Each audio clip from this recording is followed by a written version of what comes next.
largest in central India. We function on lines similar to other established literary festivals across the country, but with a difference that we have purely non-fiction authors in action here in Nagpur. Each year we have a central theme to the festival. This year's theme is non-fiction for inclusion.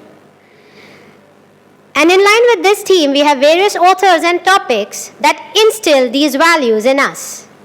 Inclusion, to be included, to be provided equal access to opportunities and resources for people who might otherwise be excluded. Inclusion of minorities, marginalized sections of society, inclusion of the differently abled, inclusion of the privileged too.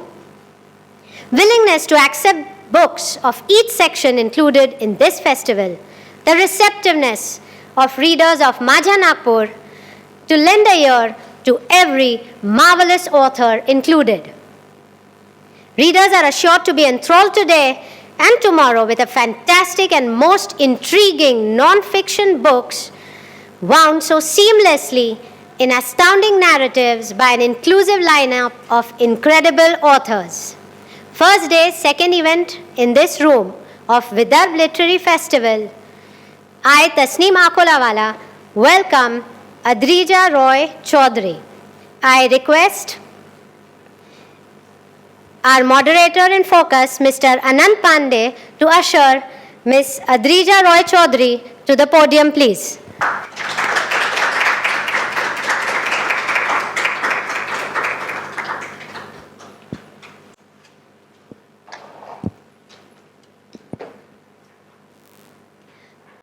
So the book, Delhi in Thy Name, The Many Legends That Make a City. Adrija Roychowdhury graduated from the New York University, majoring in European and Mediterranean studies. She also holds a master's and a bachelor's in history from the University of Delhi. A New York University graduate, she has majored in European and Mediterranean studies. As part of her academic training, she traveled widely in India, the United States, and United Kingdom. Her extensive traveling experience has exposed her to a variety of socio-economic and cultural backgrounds which serve as essential material for producing quality journalistic work. Adrija is currently working with Indian Express and is author of Delhi in Thy Name, published by Rupa Publications. In her first book, Adrija traveled around Delhi, capturing the voices of its people in reflecting over the many emotions, memories, aspirations, and so much more that went behind naming places, streets, and neighborhoods in the city. She uses a unique form of journalism to make academic research available and appealing to a wide audience. She has mastered skills of archival research, conducting interviews with historians and social scientists, oral history interviews, and secondary research. Earlier, she has also worked as a researcher for a documentary series, Finding You Roots, Season 3, produced by Arc Media, New York, and broadcast in PBS. During her free time, she loves to read, especially historical fiction. Whew. My God, ma'am, that was a little heavy, I got tired. दिलवालों की दिल्ली पर मुंबई मेरी जान. This book is first on my wanting to change perspective list. Desperate to listen to our author, Adrija Roychowdhury, and skeptical whether her talk will make my prejudices against Delhi fainter or vanish on the whole.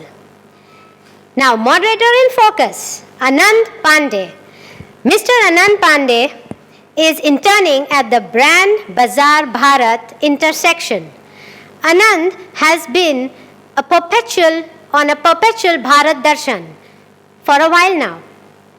3 decades in communication, advertising, content, brand creation, and branded business management. Anand has successfully created managed brands across varied categories, steered some complex brand and communication mandates.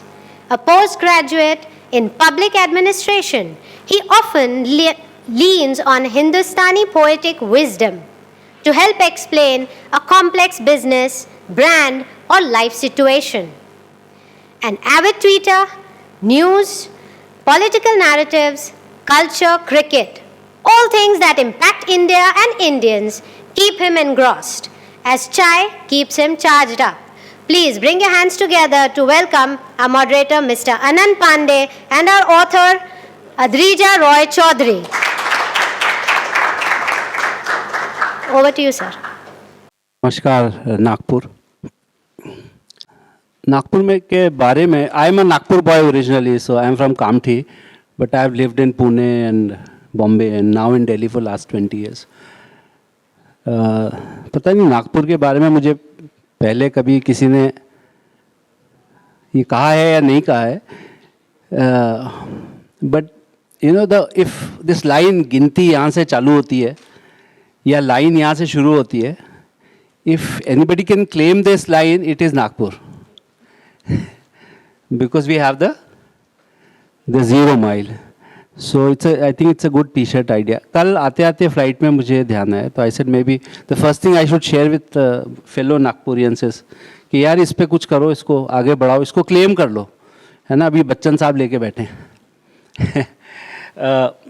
Welcome to my city. And such a pleasure sort of being here with you, and looking forward to this half an hour, 40 minutes that we've got. When Pawan and the organizers reached out to me and they wanted me to moderate this session, which was essentially on one more book on Delhi, so I wasn't very excited. अब कितनी किताबें लिखोगे यार दिल्ली पे, every so many different dimensions have been explored and sort of, competently across languages and across decades, so on and so forth. So I said, let me just go pick up the book and then see what it is all about. And let me tell you, I was so pleasantly surprised when I got the book in hand and I actually got to sit down and read the book. And I sort of, it was a pleasant surprise that there was this one dimension which is so potent and so fertile, which perhaps nobody has or had explored till Adrija thought of it, and which is about, looking at Delhi, a complex, varied, versatile, diverse, sort of socio-cultural mix, through the idea of names, through the idea of emotions, through the idea of meaning. And I thought, this should be an interesting read. And it ended up being a racy, interesting read. It's just that it left me a little, थोड़ा प्यास रह गई मेरी. मुझे लगा जल्दी ख़त्म हुई किताब. So ये इतनी छोटी किताब क्यों लिखी है आपने? डिप्लोमेटिक आंसर बताऊं या सच बताऊं? नहीं, यहाँ डिप्लोमेटिक कुछ नहीं चलता, ये नागपुर है. First of all, thank you so much, and thanks so much for all of you for being here. I'm very, very happy to be here in Nagpur. And the whole idea was that there is no way I can write about every street and every colony इन दिल्ली. वो possible नहीं है एक किताब के लिए, and Delhi बहुत बड़ी है और बढ़ती जा रही है, we all know this. So the whole idea of dividing the book into 6 chapters was that I should be telling something new or giving the reader something new to think about in each chapter. So it was divided in a way that each of them should give one historical narrative. And of course, once I finished the book, I realized there's so much more that can be written, and I hope that there can be a second edition, so there will be more that would be written in it. But this was my humble attempt at least instigating a thought that, street names can tell us a lot about a city, and I would say about a country as well, especially when it is the capital city of a country. Much of what is happening in Delhi, much of the way in which streets are named and colonies are named in Delhi is in itself reflexive of the national mood in the country, very a very good and a recent example would be the way Mughal Gardens has been renamed very recently. So anything that happens nationally often finds its reflection in the way streets and colonies and gardens and hospitals and schools, etc. in Delhi gets named. So this was just a way to instigate that thought process कि हम लोग नामों को एक अलग तरीके से भी देख सकते हैं. It's not just a very subconscious way of just looking at अच्छा ये नाम दे दिया. There is something else that's going on over here. You know, there's a process, there's a political, there's a historical process that's going on in naming a colony and naming a city as well. Delhi, it's difficult to escape, power, politics, privilege in a place like Delhi. वो आप चाह के भी वो आप बहुत चाहोगे कि आप निकल जाओ लेकिन आप नहीं निकल पाते हो. And people of course. And Adrija ने जिस तरह से नामों को देखा है कि लोकेलिटीज़ के या स्ट्रीट्स के नाम, उन्होंने कैमरा पॉलिटिकल नरेटिव पे नहीं लगाया, उन्होंने पावर पे भी नहीं लगाया, उन्होंने अपना लेंस लगाया पीपल पे, लोगों पे, क्योंकि लोग सबसे बड़ी कंटिन्यूटी हैं किसी एक सिटी के नरेटिव में या किसी कल्चर के, जो कल्चर की जो स्ट्रीम है उसका बहाव मुसलसल रहे, कंसिस्टेंट रहे, ये लोग तय करते हैं. तो और लोगों में होते हैं इमोशन, और वो इमोशन कैरी करते हैं इन नामों को उनके मतलब के साथ. तो जब अद्रिजा ने वहाँ लगाया कैमरा और वहाँ से उन्होंने कोशिश करी, तो उन्होंने see, it's difficult to not have a conversation with a historian or an intellectual or a senior journalist or a senior politician, because it is an integral part of a city like Delhi. But to keep focus around people who carry or who consume names not just superficially, but also pour in a lot of emotion in those names. So this is where this book, to my sort of understanding, is very different from a lot of other Delhi books. वो गुलजार साहब की का गाना है, नाम गुम जाएगा चेहरा ये बदल जाएगा, मेरी आवाज़ ही पहचान है घर याद रहे.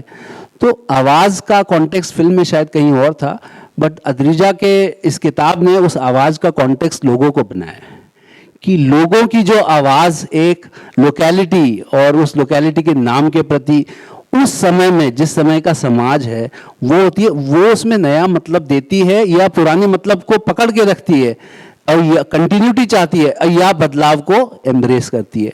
तो so to that and Adrija, what was the most sort of interesting or complex chapter that you sat down to write in this book?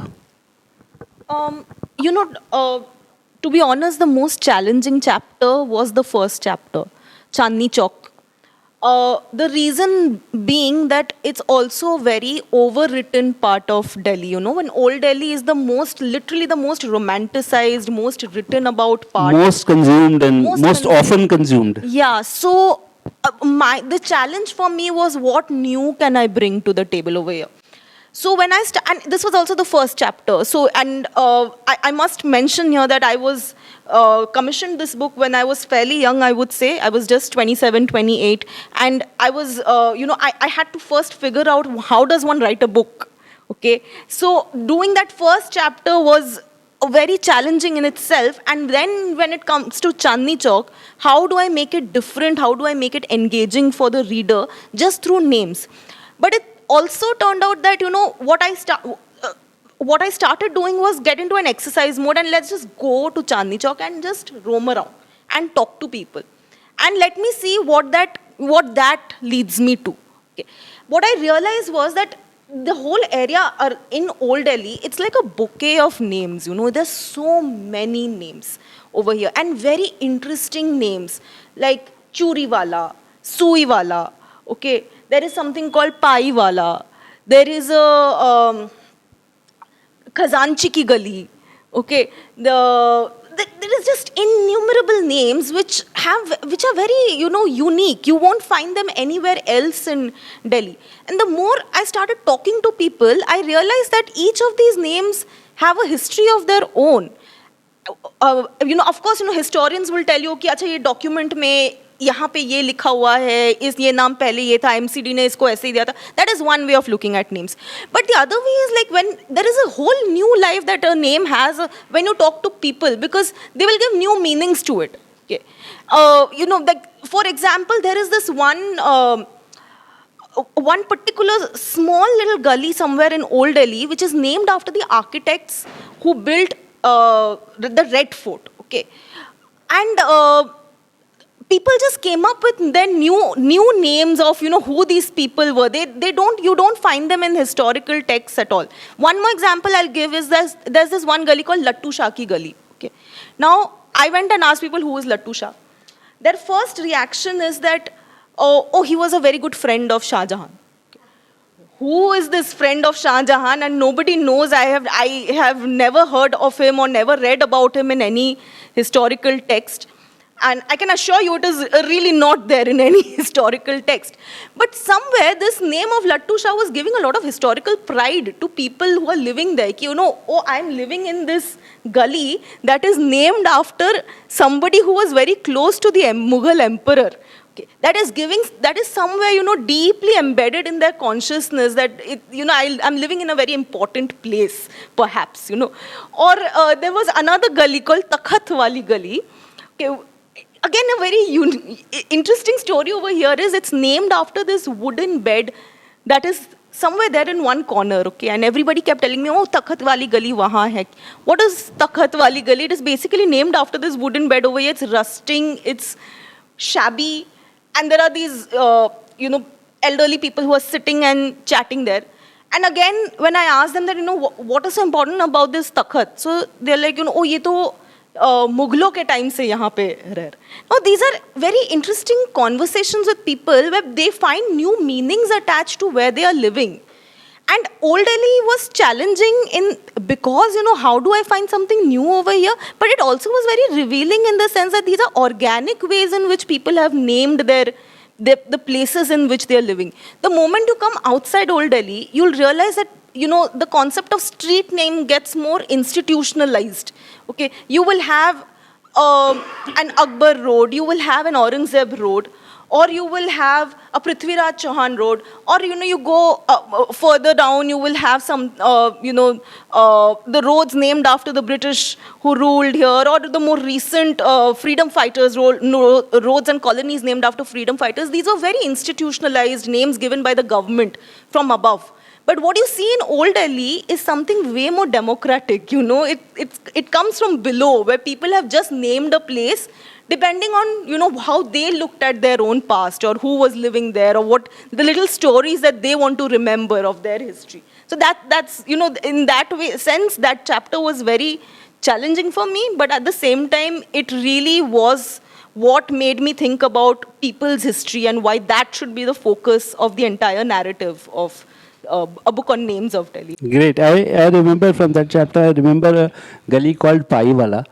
और पाईवाला was earlier the market where hawkers जो पैरों से सामान अपना सर पे लेके या सामने उसको लटका के चलते, तो वो वाली जो गली थी उसको पाईवाला कहा जाता था. So such interesting. हम लोग बिल्कुल ऐसे superficially consume करते चले जाते हैं कि भाई ये फला इतवारी है, फला मंगलवारी है, फला बुधवारी है, फला सीताबर्डी. बट थोड़ा रुक के पॉज करके थोड़ा वहाँ ध्यान दें तो इतनी ज़्यादा मतलब वो जगह और वो समय और वो समाज आपसे अलग तरह से बात करने लगता है. I think this is the biggest sort of part of this book, and this is true for every chapter that Adrija you managed to write. I was also very intrigued about the Bengali colony and that chapter, and was it a little more favorite than Chandni Chowk, and how did sort of that go, and the original name, I'm not revealing the original sort of what do you call it, क्या बोलते हैं उसको जो temporary नाम होता है, उसको अंग्रेजी में कुछ कहते हैं ना, प्लेस होल्डर. तो वो प्लेस होल्डर नाम भी बताइए, आप बताइए. आप देखिए हम लोग बिल्कुल मतलब इतने अपनी ज़िंदगी को इतनी जल्दी में कंज्यूम कर रहे हैं कि उसका जो पूरा रस है ना वो वैसे ही रह जाता है और वो बस सूखा सूखा खा के और ज़िंदगी ख़त्म हो जाती है. I would love to you please share the Bengali colony chapter. I'll be honest with you. That was the second chapter I started writing, and you won't believe it got trashed completely because it just wasn't good enough. And I realized was that, what I realized was that for the other chapters, I was looking at it from an outsider's lens. So there was slightly more objectivity, perhaps. So when I wrote the first draft of the CR Park chapter, I think I was a bit too emotionally involved, being a Bengali myself, that to give it a more objective, nuanced narrative. So that was the chapter I wrote. After finishing all the chapters, I rewrote that chapter again. And then, of course, I understood, where my process was also going wrong. But of course, I do have a soft spot for that chapter because of identifying with the people living in CR Park. Also, CR Park has is a very special kind of Bengali colony because these are Bengalis who have always lived out of Bengal, or what is called the Pravasi Bengalis, and they have a unique identity of their own, and being a Pravasi Bengali myself, that was something that I could identify with, and there was, of course, a very personal attachment. I'll just take a minute. See, this is what, in our hurry, we don't sort of stop and sort of gaze at. Partition and Delhi and migrants in Delhi and, विस्थापित in Delhi, हम कहाँ से उसको connect करते हैं या कौन से उसको फोल्डर में लगाते हैं? पाकिस्तान से लगाते हैं, पंजाबियों में लगाते हैं, मुस्लिम्स में लगाते हैं. ये इतनी बड़ी कहानी CR पार्क में, मैं सही बता रहा हूँ और आई एम अशेम्ड, मुझे बिल्कुल नहीं मालूम थी कि दिल्ली का इतना बड़ा और इतना बढ़िया, इतना खुशनुमा, इतना रौनकी इलाका CR पार्क, ग्रेटर कैलाश के बिल्कुल बगल में, और इतनी बढ़िया मिठाई बेचने वाले वहाँ लोग हैं. Or one of the best non-veg places also is there, but we just don't consume it that way. We don't know उसके पीछे के मतलब पे हम ध्यान ही नहीं देते, और इसीलिए बहुत ज़रूरी है कि हम इस तरह की किताबें या इस तरह के कॉन्वर्सेशंस पढ़ें, सुने और थोड़ा और अवेयर हो जाएं अपने अगल बगल, अपने देश, अपनी दुनिया के बारे में. I am so sorry, but please carry on about CR park.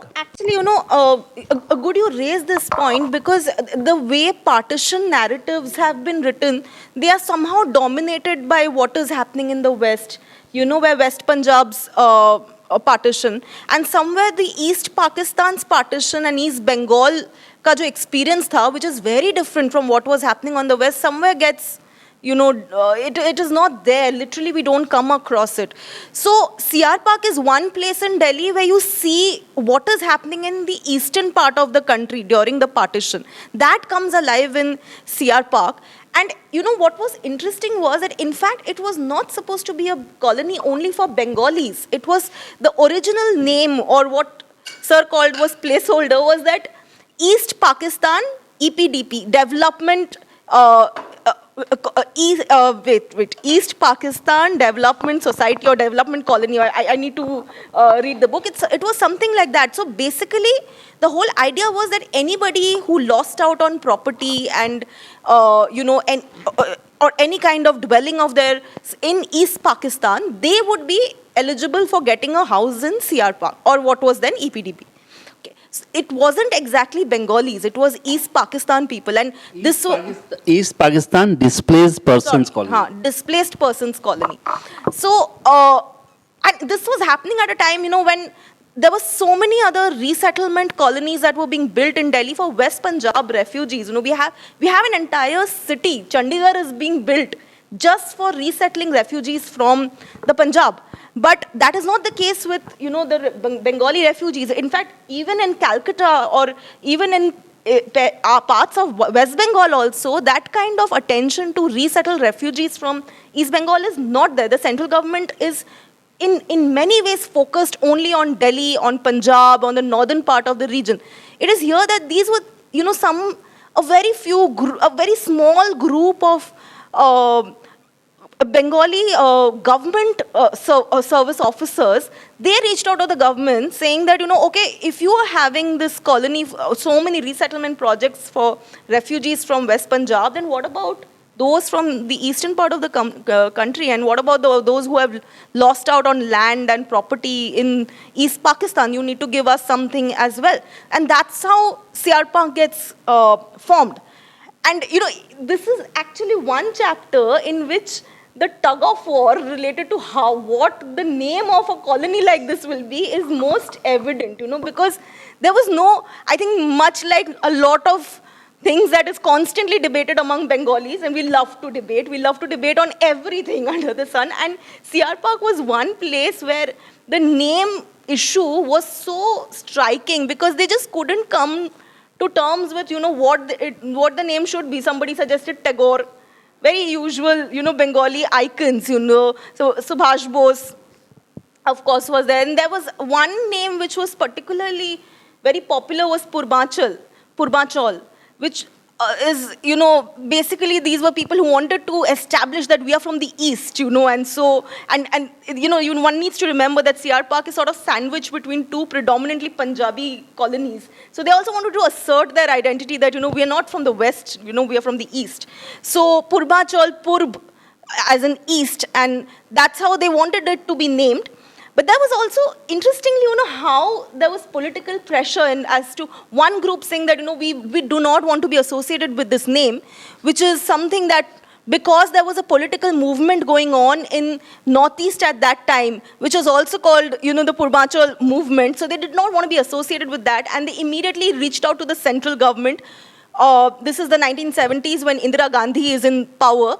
And they sort of come down and say, it's the central government's influence that eventually leads to the naming of CR Park on Chittaranjan Das, who was also a very famous Congress politician. And so, it's one chapter in which you see how there is a tug of war between the people as to what they want, the name of a place that they are living in, and how the government influences and puts a name from above, saying that, okay, no, this is not the history we want you to be associated with. This is the history we want you to be associated with. And it's been happening throughout, it's not a new thing, what we see happening around us today. It has been happening forever, since the time the British came, since the time the Mughals were here, since the time we had an independent country of our own. Names have always been something that's a tug of war between the people and the government.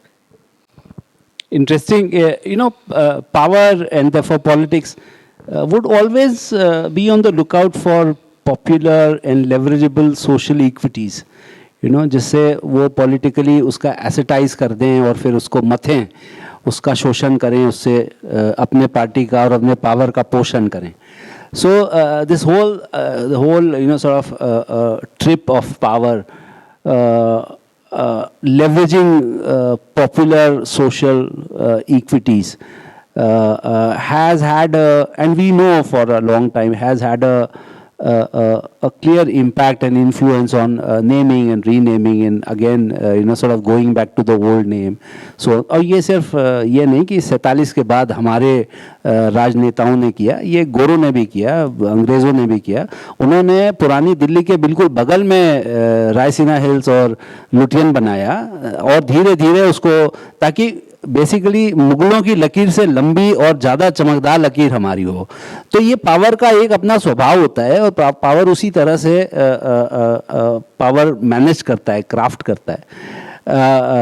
So coming back to the book Adrija, is there a power reference or a story that you'd like to share, that how power wanted to do it, but the people sort of won over that suggestion, and people's will sort of prevailed over power? Is there a conversation around that in the book? That of course is the naming of Connaught Place, and the fact that Rajiv Chowk was something that the Congress government had at one point wanted to give out just after Mr. Rajiv Gandhi's death. Manishankar Iyer, who was very close to Rajiv Gandhi, he wanted it to be named Rajiv Chowk. And I had a very interesting interview with Mr. Manishankar Iyer. I was in fact very nervous to meet him because we have all heard about, fairly negative things about him. But I was pleasantly surprised. He was so nice, he was so warm, and he was so, honest in his analysis of uh, how he wanted it to be named after Rajiv Gandhi and why the people did not accept it. So, see, one thing to remember is that, after independent India comes into power in 1947, we see a lot of names in Delhi that were originally named after British officers that get wiped out, and what is put in their place are names of freedom fighters. Okay, so for instance, you have this Kasturba Gandhi Marg, which is very close to Connaught Place. You have Rajendra Prasad Road. You have Kamla Nehru Road. These are all names of freedom fighters on names of roads which were originally named after British officers. And this is something that the Congress government does fairly so because, now we have an independent India, and why keep a lot of the British names is what the government's rationale was. Now, it's very fascinating how and why Connaught Place, which is named after the Duke of Connaught, that is not removed. Okay, that stays. And if you think about it, the Duke of Connaught is in fact not even a very important historical figure. He practically did nothing in कितने लोगों ने पहली बार ये नाम सुना?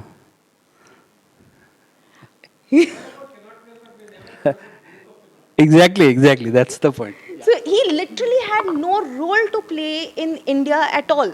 But his name is somehow there, and it's the central arcade of Delhi. It's a very, very popular place. Anybody who's ever been to Delhi, not been to Delhi, has heard about Connaught Place. But why was it named after this obscure person? Who is he? He's part of the British royal family. He, I think, came to India once or twice. And of course, the British had this strange tradition that of making a connect with the people, with the royal family, was by virtue of giving names to places. So anytime a prince or somebody from the royal family would come and visit the country for some ceremonial function, maybe cutting a ribbon here, doing something there. उनका नारियल श्रीफल और shawl था. कुछ भी करने आते थे तो एक आधे स्कूल कोई एक रोड नाम उनके नाम पे हो जाता था. That was a way to honour the person from the royal family and also कि लोगों के साथ भी एक कनेक्ट जुड़ा रहे कि अदरवाइज पीपल ऑफ इंडिया उनके लिए रॉयल फैमिली है कहीं बहुत दूर लंदन में किसी को नहीं पता क्या है. Everybody knew that the British ran the country, but who was running the country? Nobody had any idea about it. So this was a way of doing that. Now, after independence, when all these names are being wiped out, and some very important British officers, Dalhousie Road, Lord Dalhousie ke upar hai, there's Clive Road, and these, Cornwallis Road, yes, in fact, the road of Queensway and Kingsway, which are named, they too get wiped out. It's Janpath, and the other one is Rajpath, and Janpath is what? Yes, yeah, so all of these get wiped out, and somehow Duke of Connaught stays, So I had asked, so Mr. Manishankar Iyer, he says this, like I found it very absurd myself, that, why is this obscure royal figure over here and where everyone else has been wiped out.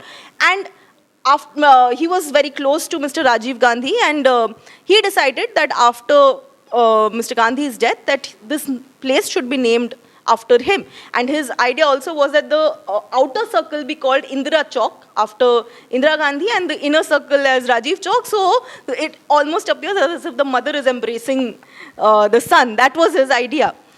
Now, somehow the people of Delhi and the traders, the shopkeepers of Connaught Place just never accepted the idea. And it just never took off, even though officially it had got all clearances from the MCD, from whatever, everything else that they needed to do. But the people just never accepted it. In fact, I remember this conversation with one of the shopkeepers whom I had asked that, why did you all not accept Rajiv Chowk?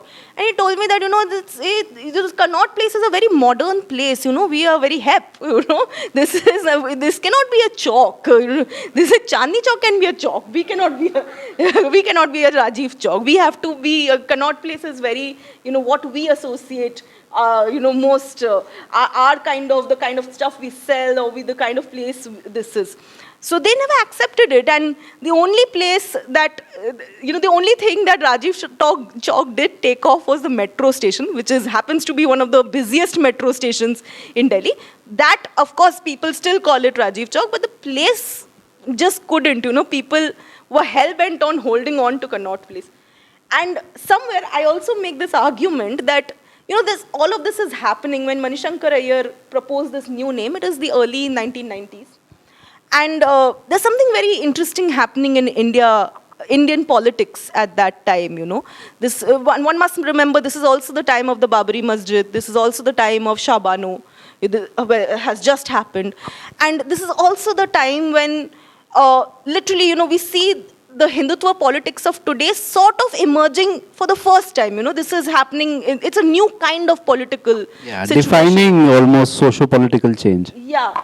And perhaps, in that kind of a political mood, the name of another Gandhi family member was perhaps not acceptable to the people. They want... Yeah, they wanted to perhaps not associate with, a lot of reports on this entire issue does mention Mr. Iyer as being a sycophant. One doesn't know how it was. Maybe he had genuine affection for Mr. Gandhi as well, but that is how the whole issue was narrated. So, the whole aspect of Connaught Place, one makes you think that, there is something about the power of people.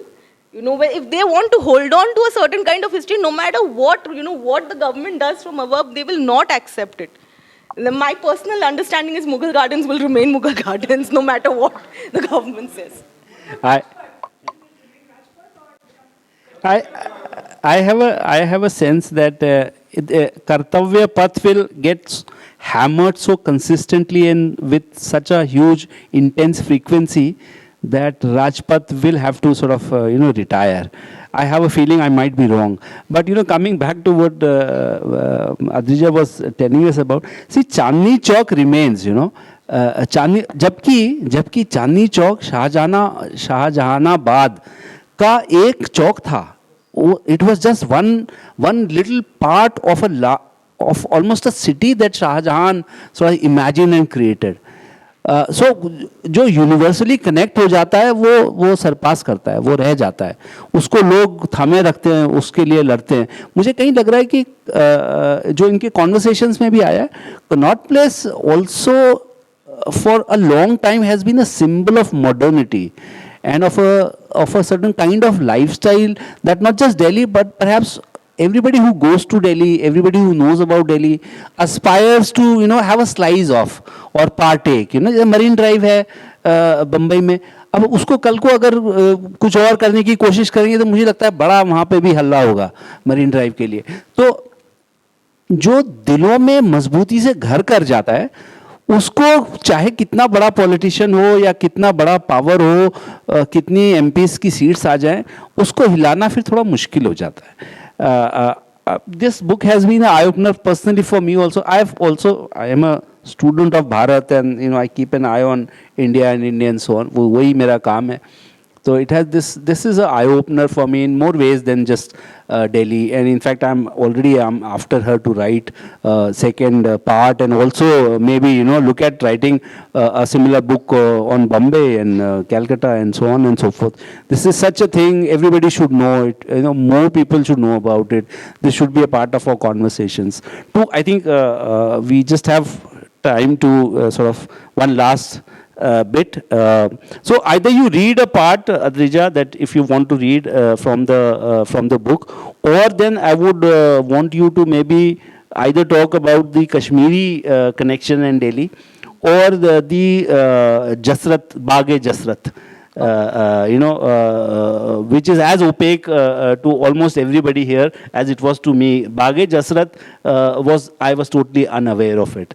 So either take us through that, or about the Kashmiri connection. Your call.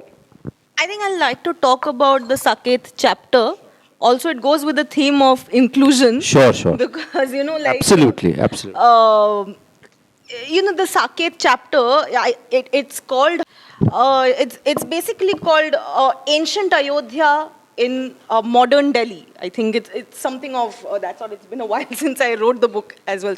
So it was a way of also triggering the reader to thinking, what is the connection of Saket with ancient Ayodhya over here. And actually it turns out that there is very little connection of this area with Ayodhya. But Saket is the name of ancient Ayodhya in our scriptures. And somehow it got me thinking that why is it that, this part of Delhi, which essentially has a lot of Sultanate era ruins, a lot of Muslim monuments, a lot of masjids, tombs, etc. Why is this place getting named after a Hindu mythological space? And that, of course, makes one want to think that are we subconsciously majoritarian in the way we think? We all want to believe that we are inclusive. We all want to believe that we are very secular, as our constitution also expects us to be. But does a very majoritarian way of looking at things comes across very, very, subconsciously in the way we name our places, the way we name our children, for instance. It almost happens in the most innocuous of ways. We never think twice about it. That this place would be named after a certain mythological space because maybe people will like it. What about Dwarka? What about, there are these many places that are named after Hindu mythological areas. Now, it's interesting to think about the fact that this place, Saket, is in fact built by the Delhi Development Authority. This is a government body that was set up after independence, specifically with the idea of developing Delhi for inclusion, in a way that, they had these schemes of low-income groups, middle-income groups, high-income groups, and the DDA's entire role was planned development of Delhi, and in a very inclusive manner, to have people from all income groups to be included in it, regardless of class, caste barriers. You have that kind of a development of the capital city. And the Saket, the construction of apartments in Saket, I think begins sometime in the mid-1960s, early 70s or so. Interestingly, the bordering areas, the agricultural areas that they take up to build Saket, they are predominantly Muslim areas, And like I said, it's strewn with Muslim monuments. Somehow, in the DDA apartments, though, you would hardly come across a minority. It's very evidently these colonies are very upper class, upper caste Hindu colonies, So where does the inclusion aspect comes? And then we come to the naming of these colonies. So, in fact, finding about the name was quite a challenge also because the DDA doesn't have any records most of the time. So it's a little challenging to go across to their officials and find out what exactly had happened over here. But eventually what I did find out was that the whole idea was, this will be more in demand for people, that it'll just be easy to sell a locality that is named as Saket. And it's exactly the same way they named Dwarka also, that, it's for commercial reasons, that it is easy to sell. So when you say that, a place that is named after Hindu mythological space is easy to sell, so who is your target buyer over here? It's something to think about, that, why is it that we are saying that this is going to be easy to sell? And also another interesting aspect of Saket is that it is the ancient name of Ayodhya, and yet one would never name the place after Ayodhya, it's almost as if, one wants to be politically correct over here. We will, touch the right strings. We will call it an ancient Ayodhya, but we'll not call it Ayodhya, because Ayodhya is, of course, politically more dangerous to touch upon. Very, very Delhi thing to do. I'm sorry, but I think we are just running out of time, is it? Okay. So ideally we would have had a question answer session, but मुझे लग रहा है we can, sir. We can have. Good. Audience, Okay. Nagpur readers, you are open to ask whatever Dear questions readers, you please have. ask questions.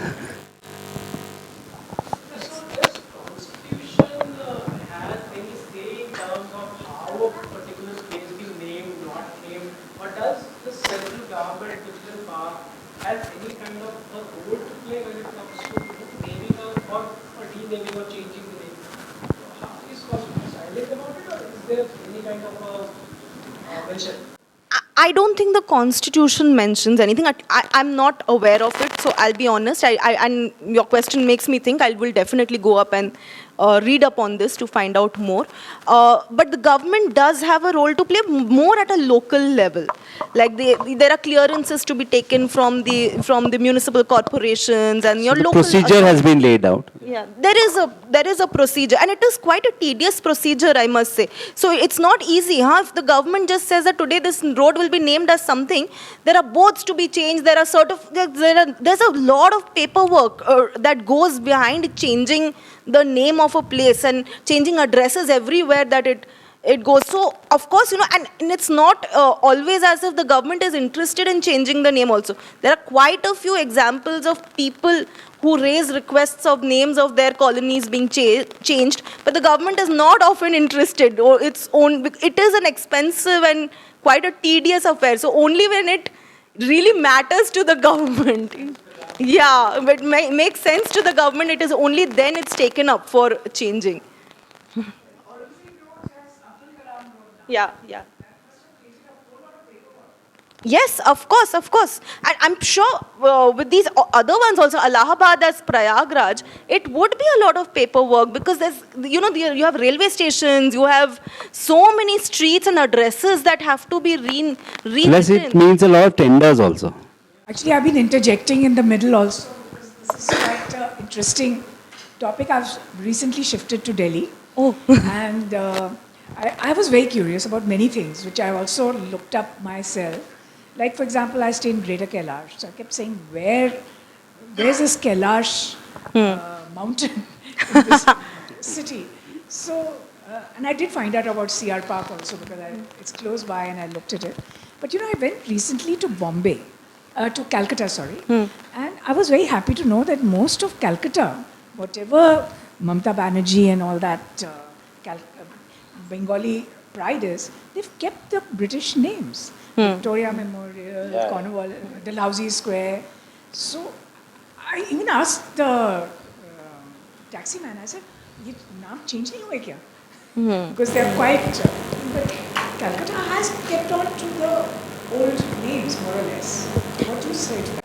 See, I think, one needs to look at the psychology of both these cities, like Delhi is the capital of independent India, and everything aspirational about a new independent government in Delhi is being experimented in the capital city. Calcutta, on the other hand, is nostalgic of past glory. Okay, it was the capital of British India, and in many ways it holds on to that memory very strongly, because that it was the time when this city was at its peak. It was the glorious moment for for Calcutta. So I wouldn't be surprised as to why they would want to hold on to the memory of the British history over here. आप pride कहाँ से draw करते हैं? आपकी roots वो कहाँ से निकाल रहे हैं? आप किस कुएं से खींच रहे हैं वो आप पानी प्राइड का? वो उस पर बहुत डिपेंड करते हैं. जैसे कनॉट प्लेस वाले मॉडर्निटी और लाइफस्टाइल और एक नई तरह का की दुनिया वो कनॉट प्लेस में ही देखते हैं. शायद वो राजीव प्लेस या राजीव चौक में नहीं थे. उसी तरह से कलकत्ता में अगर आप जाएं तो इतना ज़्यादा आपको, अगर सबसे ज़्यादा कहीं आपको ब्रिटिश राज अभी भी फलता फूलता दिखेगा या सांस लेता दिखेगा तो वो कलकत्ता में दिखेगा, क्योंकि वो सोर्स ऑफ प्राइड रहा है. एंड बहुत ज़्यादा they were not very at odds with the Britishers. They thought of themselves as somebody who is sitting next to the Britishers. तो वो एक कलकत्ता और बंगाली लोगों का बाय एंड लार्ज एक अलग तरह का टेक रहा है इस पे, और उनका सेंस ऑफ प्राइड और लेगेसी शायद वहाँ कहीं से वो अभी तक, and they are happy doing that. Yeah. They still are in some ways. Thank you. Thank you on behalf of Nagpur readers. Our gorgeous author Adrija Roychowdhury will be available in the lawns, and readers, please feel free to interact with the author. The books are available by all the authors in this Lit Fest at a discount.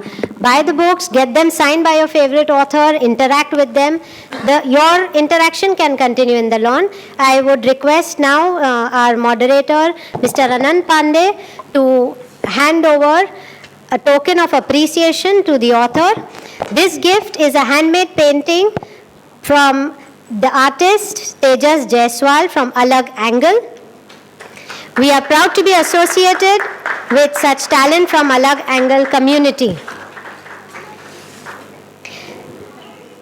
A huge round of applause, Nagpur audience, please. Nagpur वालों किताबें खरीदो, जितने authors यहाँ पे हैं, जितनी किताबें please खरीदिए और कुछ बनाइए कि महीने में एक किताब आप ज़रूर खरीदेंगे. अगर आपका पढ़ने का मन नहीं कर रहा तो किसी के लिए गिफ्ट देंगे, बट किताबें खरीदिए, पढ़िए, बहुत मज़ेदार. ये पहला ऐप है अपना, ह्यूमन काइंड का पहला ऐप किताब है, तो go back to the original app. Thank you.